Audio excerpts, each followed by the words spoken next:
No estuve. Dicen que estuve, pero yo no estuve en ninguna. No fue Yo conocí papel prensa cuando fui a esta asamblea del 20 de mayo. ¿Fue en esa asamblea o fue el 2 de noviembre que usted conoció a Mañeto? El 2 de noviembre. ¿Cómo fue ese encuentro?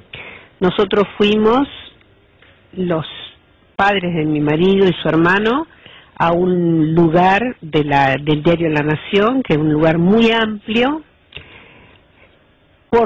en la tarde, casi noche, y nos sentaron separadamente. O sea, el lugar era muy amplio, así que por un lado estaban mis suegros, mi cuñado, y yo estaba en otro lugar cerca de una mesa donde se me acercó un señor que se presentó, que era el señor Mañeto, y me dijo que tenía que firmar o íbamos a perder la vida mi hija y yo, que no me quedaba otra alternativa. Y yo no dudé que era cierto en ningún momento, porque ese hombre tuvo la mirada que marcó definitivamente el dolor en mi vida y la pérdida y la amputación de 6 años de mi vida. Ese hombre tenía toda la violencia del poder, toda la violencia de decirme, usted es nadie para nosotros, ninguno es nadie, nosotros podemos avanzar como queremos. Lidia, permítame retrotraerme antes de avanzar e ir hasta marzo y ver cómo lo que continúa a la última firma suya, igual que lo que la precede, para quien le habla por lo menos, son parte de la evidencia de que el gobierno militar siempre pensó, desde septiembre, como lo dijo Macera, del 76, que ustedes tenían alguna relación con los montoneros. Y a partir de ese momento dijeron, sabían que había que apropiarse y tenían que hacerlo con una gran prolijidad. Si ahora está en discusión, imaginen ustedes lo que hubiera sido efectivamente con Lidia Papaleo presa o Llanover preso, que se hubiera hecho la firma de los traspasos. Lo que quiero decir es que esta secuencia de notas que tenemos de octubre, de inmediatamente previo al 2 de noviembre, esta presión periodística tremenda, que me parece que es parte de una tortura, no debe ser fácil que con su marido muerto 2 meses antes a usted permanentemente la sacudieran así. ¿Sabe? Se llegó a esto gracias al diario Tiempo Argentino, porque hace 3 meses Isidoro Graiber fue quien le dijo a los periodistas, a Cintia Ottaviano y Alonso, les dijo, busquen en octubre de 1976, porque me tenían cansado. Él leía y sufría, evidentemente, porque le dijo a los periodistas, y ellos fueron a buscar, lo que de otra manera es imposible encontrar, porque es como andar detrás de una aguja en un pajar. ¿Por qué Isidoro hizo lo que hizo? Por dinero. No hay otra explicación.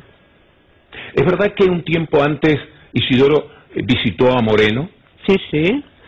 Cuando yo fui citada por el señor Moreno, Isidoro ya había ido a verlo y le había dicho que él iba a colaborar, que él realmente nunca había tenido libertad, que se había considerado un hombre sin libertad durante todo el proceso y que iba a colaborar. Misteriosamente, a último momento decidió no colaborar. De todas maneras es importante que en esta fecha que él fue ahora el 25 de agosto, donde él hizo la solicitada, en realidad él dice que él vendió a los diarios, no habla de la famosa sociedad imaginaria FAPEL. Entonces, él se contradice seriamente, pero lo que es importante, que en las contradicciones también hay parte de su verdad, que es la que digo yo, que fui tan partícipe como él. Le alivia, y espero no recorrer un terreno demasiado árido para usted, hasta aquí voy a llegar, le alivia que María Sol, su hija, se haya despegado de este tema con el último comunicado en el que dice que no tiene ni quiere tener nada que ver con toda esta historia. Me sorprende mucho la pregunta, pero no me alivia. Lidia, llega marzo de 1977, la secuencia de eso, en octubre presión periodística, Macera, Martínez de Oz, lo que le decían en tono amistoso, Manrique, etcétera, 2 de noviembre la venta, cara a cara con el señor Mañeto, y después una serie de asambleas y de firmas, hasta que llega... No, perdóneme, le voy a hacer una interrupción. Sí. Hay algunas cosas que son demasiado importantes. Es decir, yo en México escucho decir a una persona sumamente importante, Gabriel Alarcón, decirle a mi marido que venda papel prensa porque le iba a costar la vida.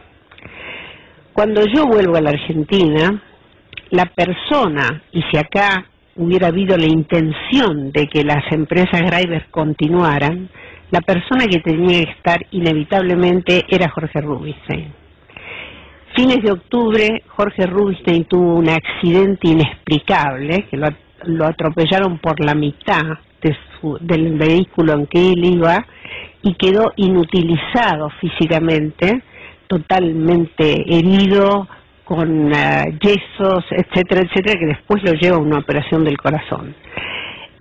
O sea que si nosotros teníamos a alguien que necesitábamos para continuar, era Jorge Rubinstein, porque era el segundo de David, era la persona que conocía todo lo que estábamos haciendo. Así que ese fue un golpe, en primer lugar, de descabezarnos como organización. Pero para mi código, y habiéndolo escuchado a Gabriel Alarcón, era ¿quién será el próximo que muere? Alarcón es la primera persona a la que usted llama cuando se entera. Cuando yo me entero de la muerte de su esposo.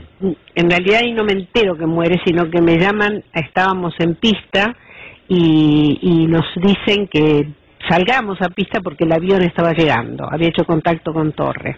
Y al ratito sale y nos dice que se perdió el contacto. Entonces yo lo llamo a él y él me dice que no bien salga el sol, él empezaba a rastrear y conseguía el ejército para que rastreara, porque en una zona que no tenía ninguna importancia en la montaña. Ese avión que estaba preparadísimo para viajar, no funcionó el altímetro. ¿No pueden haber tenido inexperiencia los pilotos? No, era gente de muchísima experiencia. ¿Habían sido soldados en Vietnam o algo por el estilo? No, que lo sepa no. Pero era gente de muchísima experiencia porque nosotros hicimos un juicio a la compañía que se declaró culpable.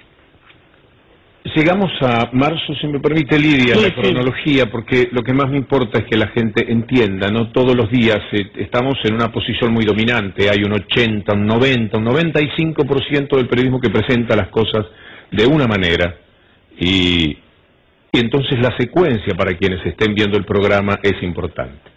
Porque aquí llegan otras dos fechas, así como las de octubre, en las tremendas críticas que había sobre el grupo Graiber, investiguenlo, se llega al 2 de noviembre, del 8 o 9 de marzo, usted me corregirá la fecha, se llega a la del 14 de marzo. ¿Qué pasó el 8 o 9 de marzo?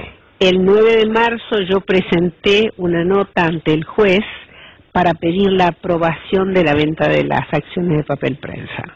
Y el 14 de marzo desaparecí.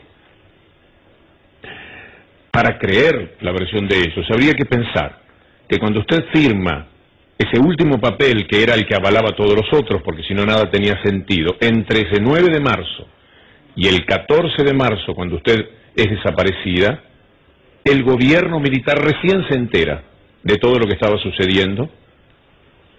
La casualidad, bendita casualidad, de que el día 10, por ejemplo, les llega un dato, los investigan el 12 y el día 14 la desaparecen. Es una cosa muy... Además, antes de desaparecerme a mí, desaparecen el papá. O sea, 2 o 3 días antes ya estaba desaparecido Juan y me llamaba por teléfono pidiéndome que me presentara. Como después yo tuve que llamar a otros para que se presentara. ¿Usted vio alguna vez la inauguración de Papel Prensa? Obviamente no. ¿Me permite que se lo muestre? Sí, va a ser un... Porque después de estos episodios llegó la feliz apertura de Papel Prensa. 27 de septiembre